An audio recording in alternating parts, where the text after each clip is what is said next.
Se armó la de San Quintín, diría Betty Ruth. Es un dicho muy castizo, se armó la de San Quintín. Guerra militar de Estados Unidos contra Rusia. Guerra comercial de Estados Unidos contra China. La potencia hegemónica se debate entre seguir siendo y dejar de ser. Lo primero que hay que afirmar para aventar el exitismo progresista e izquierdista, que el espontaneísmo no es buen consejero. El mundo multipolar no nos resolverá nuestros problemas. No hay golpes de suerte, sino mucho transpirar la camiseta. Y en todo caso, la suerte llega luego del esfuerzo. Lo segundo es que Estados Unidos intenta pasar a la ofensiva cuando aún tiene posibilidades de dar la pelea. Pero por ahora, por la sencilla razón que la economía china viene creciendo sostenidamente desde hace casi medio siglo y se ha acercado a los niveles productivos. En realidad, el nivel productivo lo ha superado. Lo que se ha acercado es en la masa de producción. O sea, todavía la masa de producción de Estados Unidos es mayor, pero la productividad del trabajo en China es superior, superándola en varios rubros. Pero el de la bandera a rayas y estrellas aún conserva la delantera en el volumen total de producción. La guerra de Estados Unidos con Rusia en los territorios de Ucrania y Rusia. La asunción de Donald Trump a la presidencia de Estados Unidos terminó en la práctica con la hipócrita afirmación que había una guerra de agresión de Rusia a Ucrania. Estados Unidos es el principal negociador del bando occidental porque es el principal contendiente en la guerra de ese bando. Una guerra que se viene desarrollando en la frontera entre Ucrania y Rusia desde 2014. Antes de la caída de estos velos, tuvimos que dar noticias de nuestra de escuela primaria, o sea, ABC, para que se entendiera. Primero, la frontera entre Ucrania y Rusia está a 8.000 kilómetros de Washington. 8.000 kilómetros de Washington, casi un cuarto de meridiano terrestre. Segundo, ambos países europeos tienen en su origen a la Rus de Kiev, Rusia, Kiev, capital de Ucrania, allá por el siglo X. Ya avanzada la guerra se hizo evidente el error de cálculo de Occidente que pensaba derrotar a Rusia.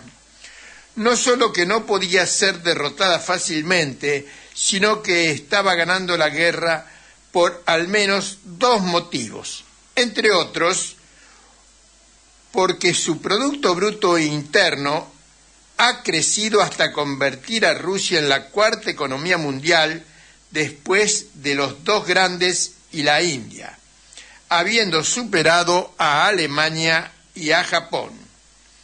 El otro es la delantera en tecnología militar de Rusia sobre Occidente.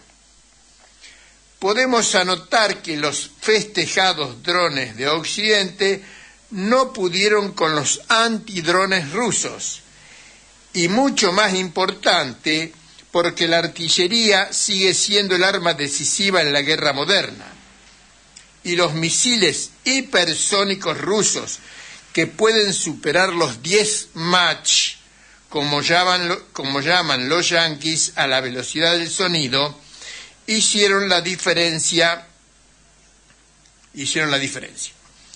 Estos hechos decidieron al jefe de Occidente, Donald Trump, sentarse a negociar con el presidente de Rusia, Vladimir Putin, mientras que la vieja Europa se sigue retrasando respecto de las nuevas hegemonías del mundo actual.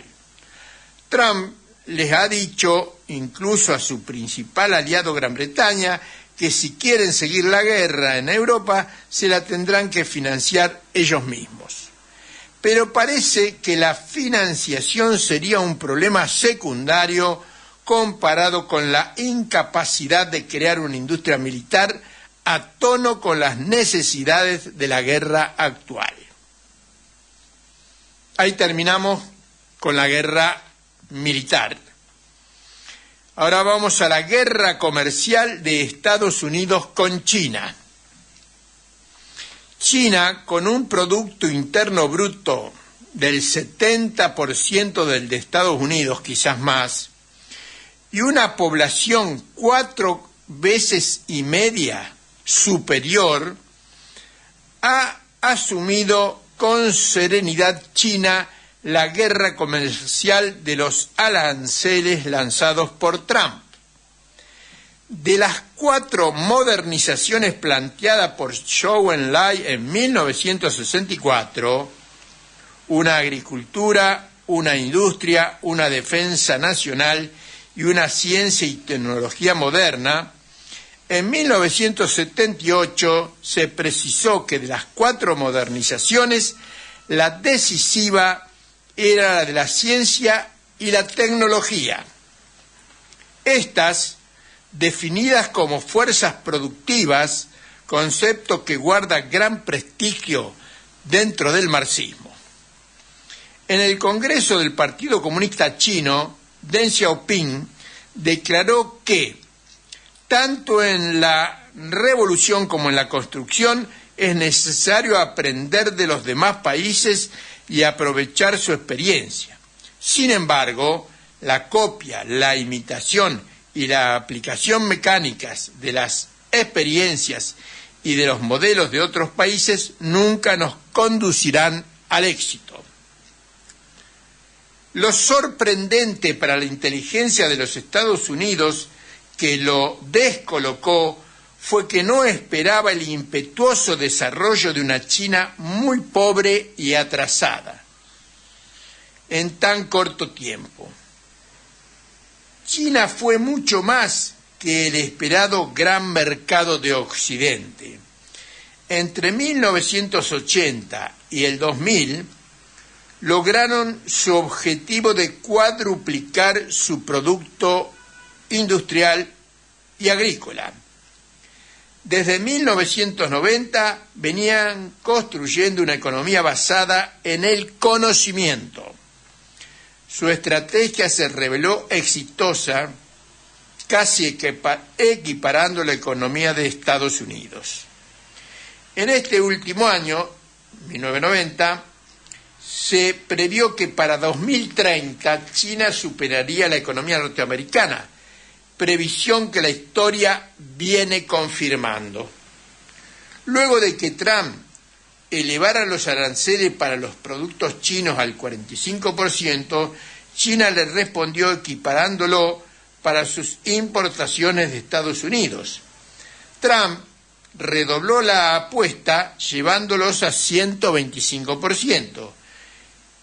China dio 2 respuestas silenciosas. Volvió a equiparar los aranceles de las importaciones gringas y, lo más importante, declaró que ese sería su ajuste final, independientemente de lo que hiciera Estados Unidos.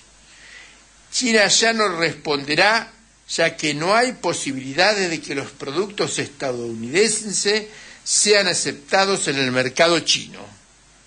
Parece que Trump terminó reculando. Esta última información no la tengo muy precisa, pero parece que reculó. La política del gobierno Milei es la continuidad y la profundización de la de Videla, Menem y Macri, basada en el endeudamiento externo que llevó a quebrar económicamente al país 3 veces. y lo ha quebrado por cuarta vez.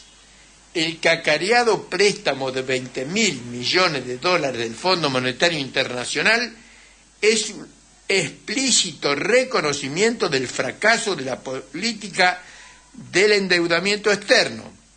No otra cosa significa pedir prestado luego del mayor superávit de la balanza comercial en lo que va del siglo y por un valor de 19.000 millones de dólares y los 23.000 millones del blanqueo. Esta política dilapidó en menos de 6 meses 42.000 millones de dólares y no invirtió ni un solo ladrillo y tuvo que salir a pedir nuevo préstamo.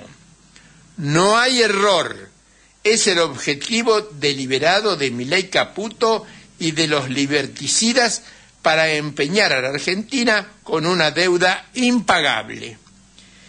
Ese será el argumento para no solo justificar la colonización, sino realizar el despojo de jirones de nuestro territorio ya ocupado en el Atlántico Sur y amenazado en otras regiones.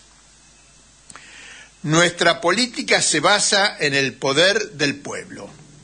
Partimos de la necesidad de la creación de 6 millones de puestos de trabajo para lograr la plena ocupación de los trabajadores, hecho que por sí mismo tira los salarios a la alza, además de ser un objetivo que buscamos. Los capitales necesarios saldrán de nuestra economía en base al ahorro interno. Para ello hay que reducir a la mitad el enorme gasto suntuario y eliminar la fuga al exterior.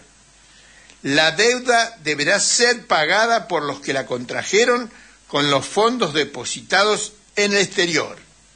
Esto es posible ya que deuda y depósitos de argentinos y sus socios en el exterior es del mismo orden, unos 500.000 millones de dólares.